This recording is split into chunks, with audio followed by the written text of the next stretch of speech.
Resident Evil Village is a game that came out 2 years ago, and I remember at the time there was a lot of hype around this game.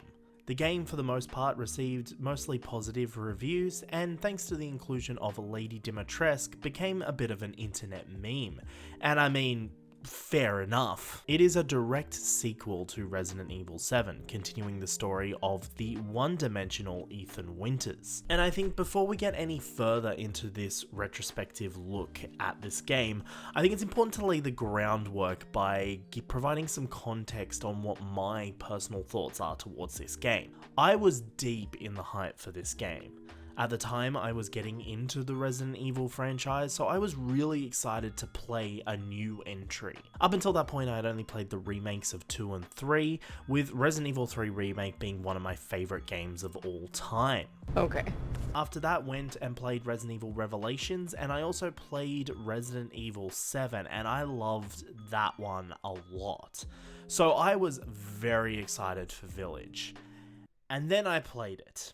I'll talk more as to why I didn't like it as we kind of go through the video, but it's not a game that I hate, but I certainly didn't vibe with it, and I remember at the time I was left very disappointed. But last year, alongside with the release of the DLC Shadows of Rose, the game also received a third-person update, and being completely honest, I wasn't a fan of the first-person perspective in Resident Evil 7 and Village anyway, so I thought, why not today, let's jump back in and give Resident Evil Village another go.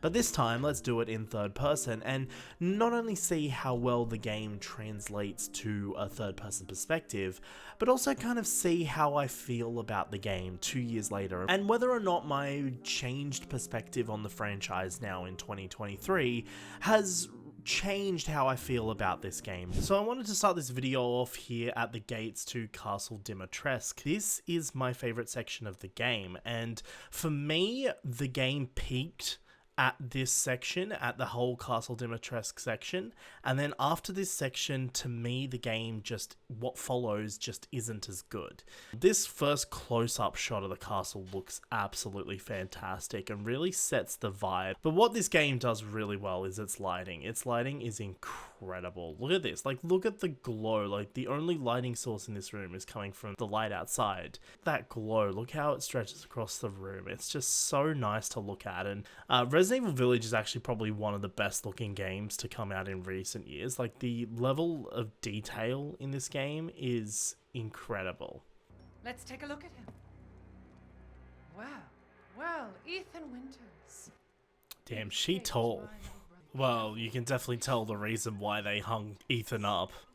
I can think of two big reasons. Obviously, the first big thing you'll notice there is that the cutscenes of the game are still in first person, and I think that previous cutscene was also a really good example of how this game and both RE7 as well utilize first person in a creative way, because obviously a third person cutscene just wouldn't have the same effect at showing the size of Dimitrescu like that cutscene did.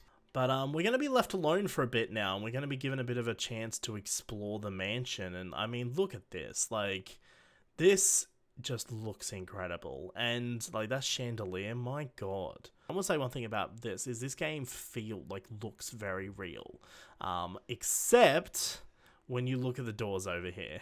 You can see the light coming through there. That's the light from the window that's on the other side here, and that of course is a light being projected, but see how it's projected across the doors and onto these walls as well, but when the doors close, the light still remains, and pretty much every doorway in this game has that effect. Like, if we come over here, that also has an effect here as well.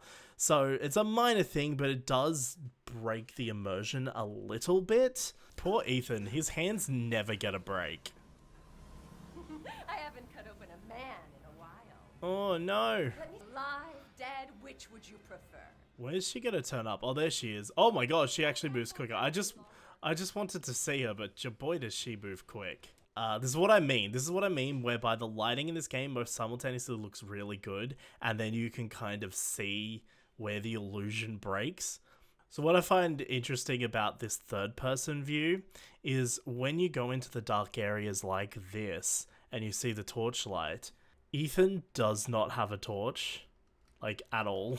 Now, in the Shadows of Rose DLC, Rose actually had a torchlight on her, one of those kind of like chest torchlights. But yeah, Ethan has nothing, yet you still have the torchlight. This is actually something I noticed very early on at the start of the game. I was like, oh, they haven't added a torchlight to Ethan's model, which is weird. Okay, so we're about to encounter this game's zombies. I mean, I know they're technically not zombies, but they're just zombies though, aren't they? God, these guys take so many bullets. Okay, I think they're all dead. Didn't use all our ammo, but we used a lot of it. Nice, a pipe bomb. We're actually going to need that. Now, there should be a few boys here somewhere. I'll wait for them all to kind of get close, and then I'll just kind of throw it in, eh? Why do they have swords? Oh, God. How do I go? Where do I go? Ah. Oh, God, she's coming still. She's still following me. Oh, here we go. Like a little mini boss fight. Oh, fuck. Is that it? Oh, she's dead. We got her, boys. We got her. I seem to remember this whole bit of the game taking so much longer than that. So we got a wine bottle, so we got to now head upstairs. And that's the great thing about Castle Dimitrescu, is it really plays like classic Resident Evil. It's this huge area where as you progress, you unlock more secrets of that particular area. So in this case, we got this vintage bottle of wine, which when we sit here, actually opens up a little secret area. I do find it weird that like in all horror type games, like big mansions like this just have all these like secret areas.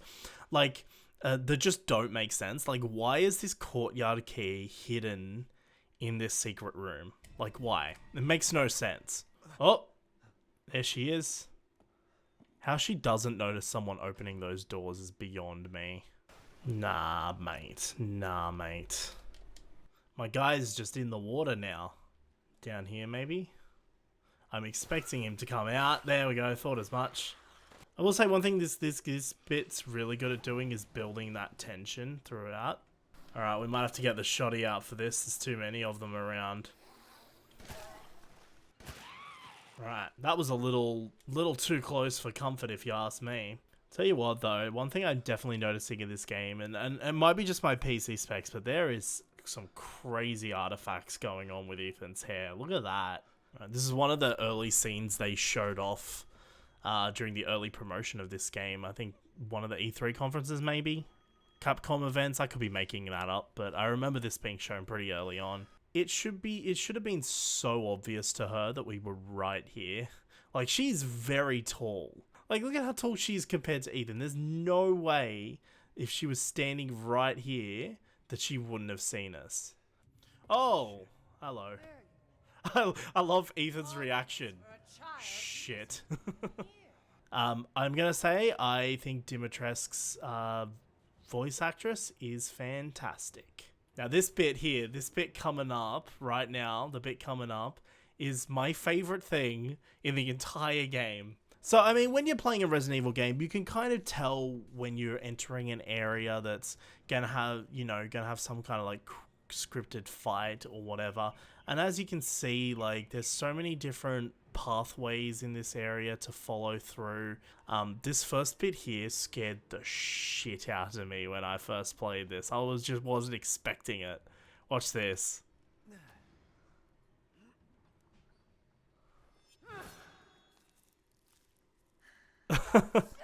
Oh god, she's coming for us. Oh god, this is the wrong way to go. Where is she? Oh, there she is. Oh god, there she is. Oh god. Alright, but all we have to do is literally just run back here. And check this out. All you have to do is pick your hand up. I think we just have to avoid her a little bit. Oh god, she's right there. Where do I even go? Okay, I don't actually know where I'm going now. Now this is my favorite thing in the entire game.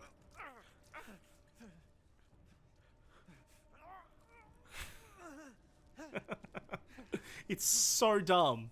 It's so dumb. Alright, so far I'm quite enjoying playing this game in third person. I think I definitely prefer it. I'm wondering if we have to go up, maybe back to, oh god. Okay, Alright, well, it's now time for the point of the game where she just stalks us the entire time. My appetite, are you? No, what? Her as well? Nah, I don't like that. I don't like that. Oh no. Oh my god, I've been cornered. Oh, that was weird. That was a weird experience. See, this section of the game gives me RE2 vibes. What I loved about RE2 was being constantly chased by Mr. X. I'm just expecting Lady D to pop out at any second. Like, oh, yep, thought as much. Oh, okay, we have this boss fight. You'll kill me. That's the point. But I like this boss fight. This boss fight's good because it utilizes the environment. Please don't attack me before this ends. So I like this. The Dimitrescu daughter boss fights are actually really good boss fights because they, you know, like this one's my favorite because it utilizes the environment a little bit. It's a very basic way, but I remember the first time I played it, I like really struggled because I didn't realize there was a switch there. Before I progress any further, I'm going to head down and save my game. Cassandra, come here now. Whoa, look how her cloak like moves around. Is she not going to react? Oh, yep, she is. I was wondering if she would react or not. Maybe I should have shot her and I would have had to deal with her like this. Here's another downside of the third person, is in this bit here, like this corridor is very obviously designed for if you're playing a first person game. So it's quite narrow in third person to kind of walk through and navigate. Like the camera, there's not a lot of movement for the camera. Alright, well we got some new sniper ammo so we can take out some of those bats or gargoyles. Oh my god! Fuck. That scared the shit out of me, Jesus Christ. Wait, how are you not dead? Stupid man thing. Oh my god. See ya. Bye-bye. So one thing to note with this third person mode as well is when you move the camera around, obviously Ethan looks in the direction where you're looking, but if you go too far, you'll see you can't actually do a full 360 degree look at Ethan because he just turns. And this is Capcom's weird obsession with not showing his face. With Resident Evil 7, I get it, right? Because he is like, you're playing that game in first person, so it's about putting you in Ethan's shoes. But in this game, I don't understand why Ethan is the protagonist anyway. And, like, I just don't understand why they went to such great lengths, because this game has like proper cutscenes towards the end as well, and they go out of their way to hide his face. Even in the DLC, Shadows of Rose, there's a bunch of like cutscenes where they go out of their way to hide his face. And like, so like if I just jump into the camera view here, look, you can see his face. He's got a fully modeled face. He has like animations, his eyes are blinking, and it's just one of those like weird decisions in this game that just doesn't make a lot of sense to me. And there's quite a few of those. I mean, there's a reason why I don't particularly like this game as much as the other Resident Evil games I've played.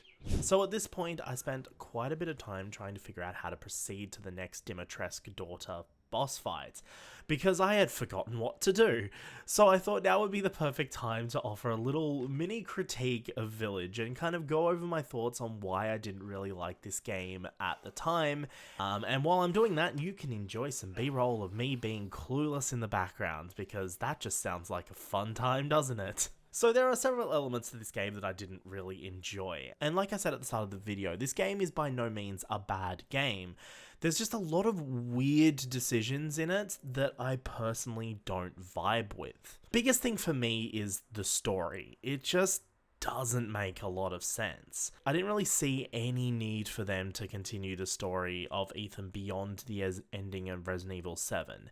And this game just kind of proved that point to me. I liked the idea of 7 being this more standalone experience, which is essentially just about an ordinary person. And I think that game still really works in that context. I also like that Resident Evil 7 was more like a soft reboot of the franchise.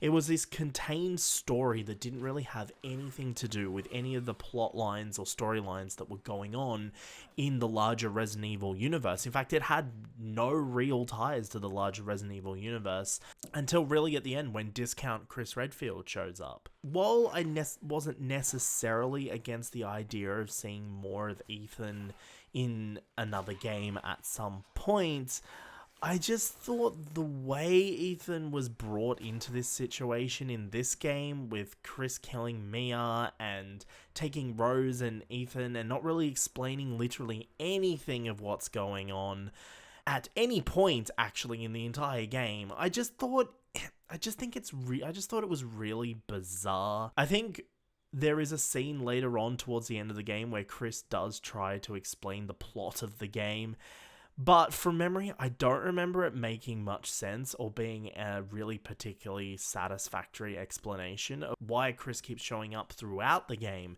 and not explaining anything to Ethan.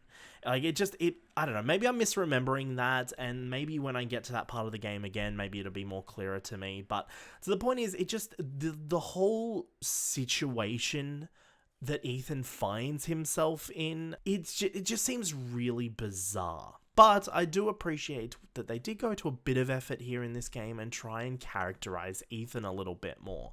Ethan's, I think, biggest problem as a protagonist is he isn't really a character. He's more of a vessel for the player in Resident Evil 7, and that is very much reflected in the actor's performance in Resident Evil 7 as well. I'm not saying that the performance is bad or anything. What I'm saying is there isn't a lot for the actor to work with, and so I do appreciate that here in Resident Evil Village, they at least tried to give him a bit more depth, a bit more personality, and the voice actor's performance is a lot better as a result. There's a lot more range and a lot more emotion in the performance throughout the game, which is something I definitely appreciate. But it doesn't change the fact that literally everyone around Ethan is more interesting than Ethan is. Like, Ethan is just a shit character, I'm sorry, and it's not entirely Village's fault. Outside of Ethan's inclusion in general, there's just a lot of really bizarre narrative choices in this game. Like how the seemingly isolated village in the middle of Europe somewhere, and it just somehow, like, really vaguely ties into the foundation of the Umbrella Corporation and the larger Resident Evil universe. I just think it's really weird how the game tries to tie itself into the larger Resident Evil universe, and I think it is equally as weird how the game tries to tie itself back to Resident Evil 7. It all just feels so tacked on. It's like they had the idea for Resident Evil Village, you know, this story about an abandoned village with vampires and werewolves, and maybe they came up with all these interesting villains and characters, and then at some point they just decided to make it Ethan who was the protagonist, and then just kind of randomly threw together some ties to the Bakers and Evelyn and the Mold, and it just all felt like an afterthought to me, and I just thought it was just really weird. Like, Mother Miranda's plan just doesn't make a lot of sense, and it's just this isn't like an in-depth narrative critique that's very nuanced. The point I just want to make is there's a lot of weird decision-making. I also think it's really weird in hindsight now that you have all this kind of setup at the end of the game for Rose, and then it's just kind of left to be concluded in a DLC rather than the next mainline game, which is, at the time, what I thought they were trying to set up. I will give the writers and designers credit, though, for the villains and the characters, because all of them, Mother Miranda, all the four lords of the village, they are all really well realized and designed characters. But they are all characters that were wasted potential in this game. And that brings me to the gameplay, and I did find the opening sections of this game to be very familiar to what I had played before. There's this like action set piece opening to the village, and then you have what we're playing now, which is Castle Dimitrescu, which just reminds me of my experiences in the remakes and Resident Evil 7. It's very traditional Resident Evil gameplay, I guess. Not that I know what that is, but it's very similar to Resident Evil 2 Remake, especially. Resident Evil 2 Remake and Resident Evil 7 especially. But for me, Castle Dimitrescu is the peak of this game, because what follows doesn't really live up to that. We have a scripted, like, on-rails haunted house segment, which is great the first time you play it, but, like, it's one of those things where once you've played it, like, it's never gonna be that good again, and it won't capture that experience ever again. You have the Monroe section in the swamps, which I just found very tedious, and then you have this really action-heavy factory segment, which to its credit does contain the basic kind of RE level design formula.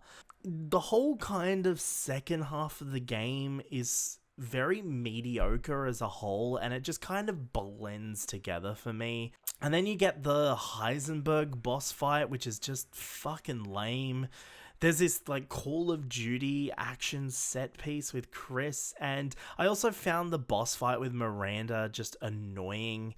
Like, the point is, like, the game just kind of blended together for me after the first couple of sections. Castle Dimitrescu is an interesting location, and the design of the castle is filled with so much personality, which I feel isn't the same kind of treatment that the rest of the locations in the second half of the game got. The factory is just a factory, you know, like, and the village hub area itself loses its appeal after you've run through it for the 15th time.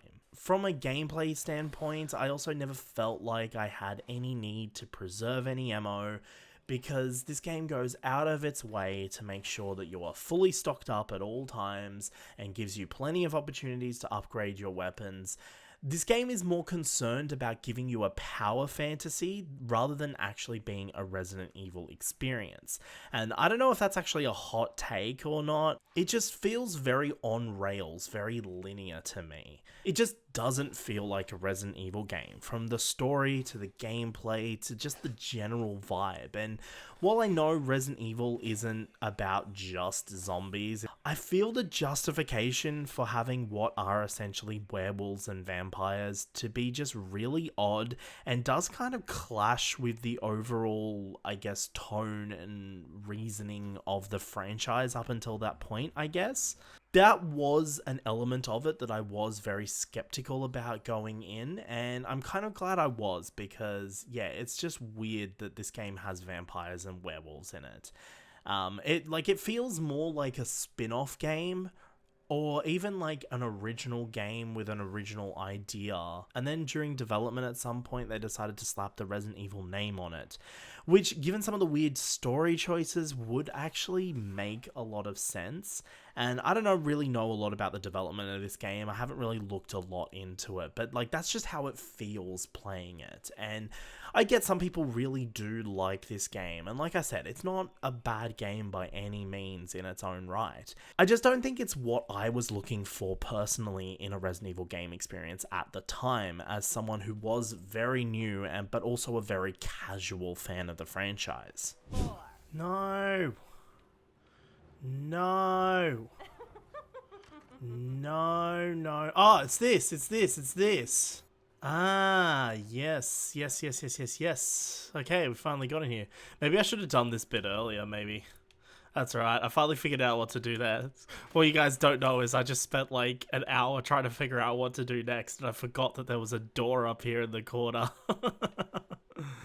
Okay, cool, there's the mask, but now we're locked in. I remember this. I actually think we're very close to another boss fight. I actually think there might be another boss fight up here. When you really think about it, these boss fights with the sisters are pretty straightforward. Jeez, she's angry though. I think that's it. Surely we got her. Surely we got her now. Surely. Come on. There we go. We got her. I was about to say, before that happened, I wouldn't mind some more shotgun ammo, but never mind. We got her. Huh. Ah, I see. So we come back down here. Alright, there we go. Alright, so we now have all of the masks, which means we're gonna now be able to escape the castle and proceed. Oh my god, never mind. That was fucking terrifying. See, at least now in this bit, I'm not gonna have any of the Dimitrescu daughters to annoy me while I try and do my thing. Alright, so we now open the door, which means we are coming up to the Dimitrescu boss fight. And very close to the end of this section of the game, which is pretty exciting. I'm surprised they don't give you anything for this. That's crazy. So yeah, just before we do get on to the boss fight, I just want to say I have really enjoyed replaying through this game so far. It is definitely because I am playing the cut. Look how good that looks. Like, it's very moody, very gothic. It looks great. Especially like there's, with the graphic setting, there's a lot of like aliasing and things around the edges, especially on like windows and stuff, but like it looks great. Alright, we're back in first person, which means we're about to enter the boss fight stage. I'm hoping I have enough ammo for this.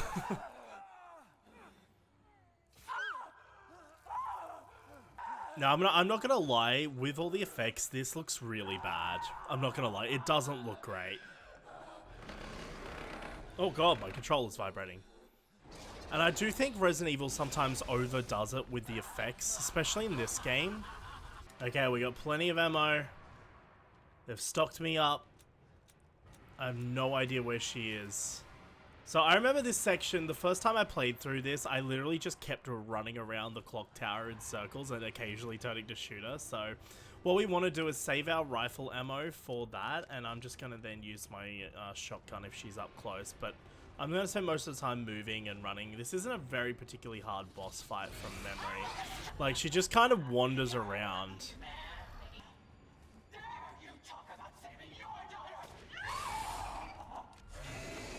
Yeah, after I just killed all your daughters. That's not good. Ethan runs so... Oh my god, never mind. Let's run this way. Run, Ethan. My god. Ugh, this is tense. I'm like, hopefully she didn't see me coming here, but I think she did. Alright, I've hit her a couple of times. Oh, fuck. I was gonna say, no way that's it. I can't shoot her, because I can't bloody see. Oh, what's all this? Oh, I don't like this at all. That was weird. I don't remember that being in the boss fight. Oh, no! Okay, well, it seems like I've lost this fight. Or somehow I'm still alive. What? Did she just take my cover, though? Is that what she just did? Oh, my God. Back the other way. Oh, shit. Is it over? Wait, where did you come from? Okay, we got a bit of shotgun bullets. Oh my god, she's so close. Jesus.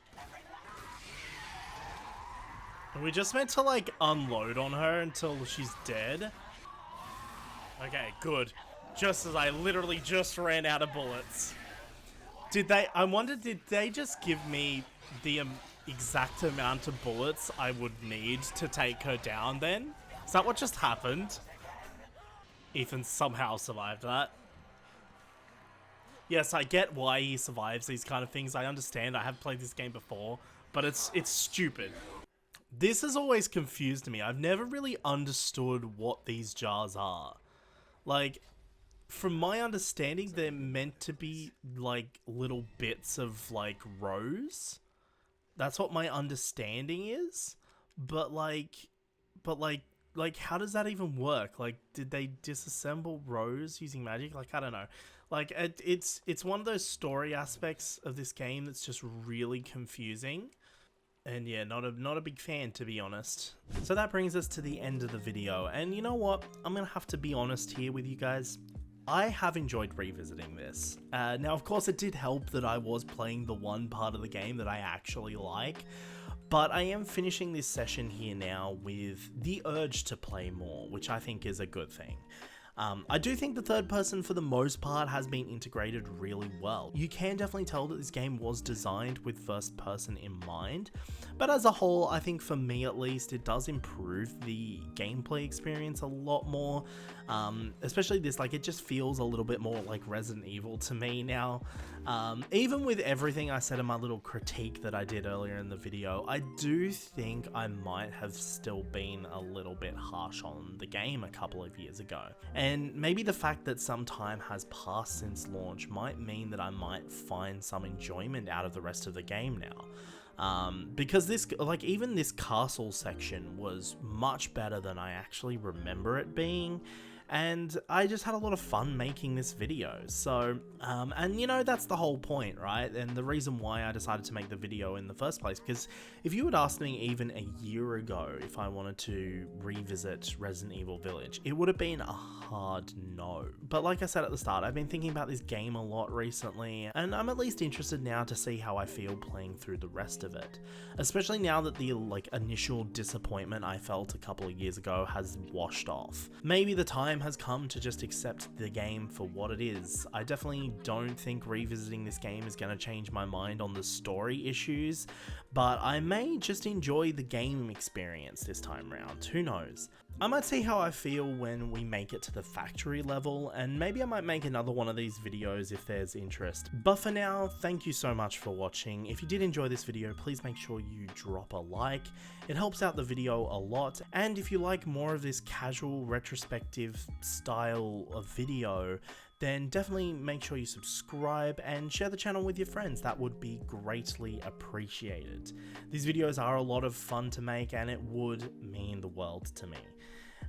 But for now, I'll leave you guys to the rest of your day, and I'll catch you all in the next one. Bye for now.